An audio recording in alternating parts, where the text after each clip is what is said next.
Nag-request nga ang asawa ko ng chicken curry, kaya naman today, samahan niyo ako magluto at i-share ko sa inyo ang very easy at masarap na chicken curry recipe that you can cook too. So ito lang ang mga kailangan natin at syempre, gagamit tayo ng new discovery ko, ang Good Nom Fresh Gata. Bago ito sa market and made from quality Palawan coconut. First, let's heat oil in a pan, then saute onion, garlic, and bell pepper. Pagkatapos mag-saute, ilagay na natin ang chicken, haluin at ilagay na din ang patis. Simmer lang ng onte, then add na tayo ng water. Bring to a boil, then lagay na natin yung curry na minix ko muna sa water at isimmer. Now naman, ilagay na natin ang gata. Grabe, ang bango, maputi, malapot at makrema talaga. At ayan na!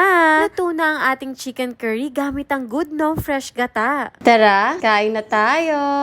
So meron din tayo dito rice, syempre. Wow, gutom na ako eh. Kanya pa ako nagkikrave niyan eh. Ano? Ang sarap. Sarap.